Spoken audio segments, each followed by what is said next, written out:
Poderes de Estado chileno. De acuerdo a una teoría, son tres los poderes de Estado: el poder ejecutivo, el poder legislativo y el poder judicial. El poder ejecutivo, el presidente de la República de Chile encabeza este poder. Es un ejecutivo monista, en cuanto el presidente desarrolla las funciones de jefe de Estado y también de jefe de gobierno.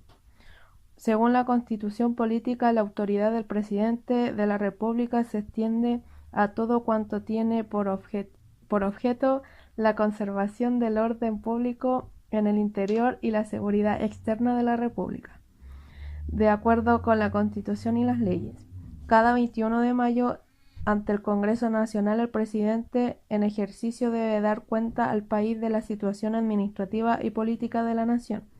El presidente de la República cuenta con un cúmulo de atribuciones tanto en materia de gobierno, administración, como la labor legislativa, judicial y económica. Entre sus atribuciones se encuentran concurrir a la formación de las leyes, promoverlas a través de llamados mensajes, sancionarlas, promulgarlas y proponerlas. Ejercer potestad reglamentaria, es decir, la facultad de dictar normas para implementar leyes, convocar a plebiscitos, nombrar y promover ministros de Estado, otorgar indultos. Un indulto es un modo de extinción de la responsabilidad penal de acuerdo al artículo 93 del Código Penal. Se define como una gracia por la cual se remite total o parcialmente un delito. Pueden ser generales, alcanzan a las personas inmediatamente, o particulares referidos a una o más personas determinadas. Cuidar la recaudación de las rentas, llevar adelante las relaciones internacionales del país con concordancia con la política exterior del gobierno. Nombrar embajadores, ministros diplomáticos y a representantes ante organismos internacionales. Conceder jubilaciones, retiros, monotepios y pensiones de gracia con arreglo a las leyes. Responsabilidad. El presidente de la República puede ser acusado constitucionalmente por la mayoría de los miembros de la Cámara de Diputados en ejercicio. La acusación constitucional es un mecanismo jurídico-político contemplado con la Constitución para hacerla efectiva la responsabilidad de altas autoridades. En el caso de que el presidente, esta acusación debe ser fundarse en la administración haya comprometido gravemente el honor y la seguridad de la nación o infringido la Constitución o las leyes. Esta acusación deberá ser resuelta por el Senado, que actúa como jurado.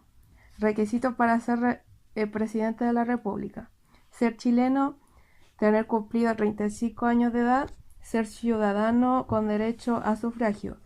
Desde la reforma constitucional del año 2005, el periodo de mandato presidencial es de 4 años. Quien ocupa el cargo no puede ser reelegido para el periodo inmediatamente siguiente.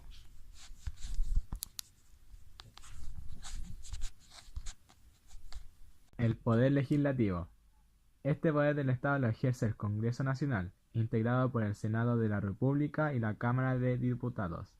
La Ley Orgánica Constitucional del Congreso Nacional regula las atribuciones y funcionamiento del Parlamento, la discusión de los proyectos de ley, los vetos del Presidente de la República y la tramitación de las acusaciones constitucionales contra diversas autoridades.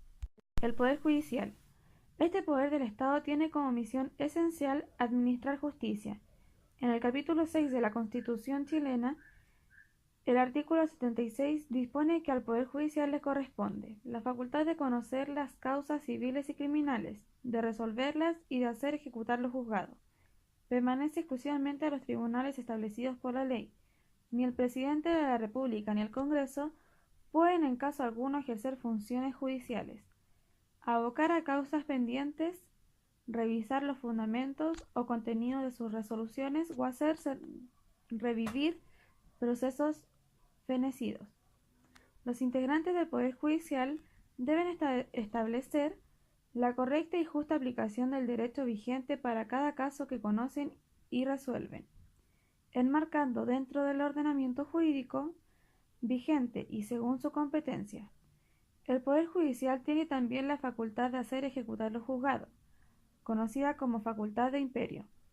Esto implica que la judicatura puede impartir órdenes directas de la fuerza pública, Carabineros de Chile o Policía de Investigaciones de Chile, para efectos de cumplir una resolución judicial en caso de incumplimiento. Dentro de la estructura del Poder Judicial, la Corte Suprema del país es el más alto tribunal existente en el país. Es un órgano colegiado integrado por 21 ministros. Su jurisdicción abarca todo el territorio nacional. Le corresponde la superintendencia directiva, correccional y económica de todos los tribunales de la nación, salvo el Tribunal Constitucional, el Tribunal Calificador de Elecciones, los tribunales electorales regionales y los tribunales militares en tiempo de guerra. Jerárquicamente, por debajo de la Corte Suprema, se encuentran las 17 Cortes de Apelaciones, que se distribuyen a lo largo del territorio nacional, dependiendo de la Corte de Apelaciones respectiva, y se ubican los juzgados y tribunales. Hay juzgados civiles, juzgados de letras de trabajo, juzgados de familia y juzgados de cobranza laboral y previsional. En materia penal existen los tribunales orales en lo penal y los juzgados de garantía. Las bases constitucionales del Poder Judicial están dadas por los principios de imparcialidad. Los jueces son terceros ajenos al conflicto promovido por las partes, es decir, no tienen intereses concretos en los casos que deben conocer. Independencia. En su fase externa, esto es, el Poder Judicial es independiente de los otros poderes del Estado para el cumplimiento de sus funciones. Independencia en su fase interna, esto quiere decir que ningún juez puede dar órdenes a otro, pues cada juez es independiente para decidir los casos dentro de su competencia. Excepcionalmente, los tribunales superiores tienen atribuciones disciplinarias ante graves faltas o abusos. Legalidad, es decir, los tribunales deben estar establecidos por la ley, al igual que las causas que tramitan y fallan. Del mismo modo, los tribunales deben decidir conforme al derecho vigente, Constitución, tratados internacionales, leyes ordinarias y otras normas. Inamovilidad. Los jueces permanecen en sus cargos, aunque no de manera absoluta, permitiendo que los tribunales actúen libre de presiones y puedan actuar con imparcialidad. Inexcusabilidad. Los jueces deben resolver siempre los asuntos de su competencia, sometidos con su consideración a pesar de que no exista una ley que resuelva el conflicto concreto. Responsabilidad de los actos que se ejecutan.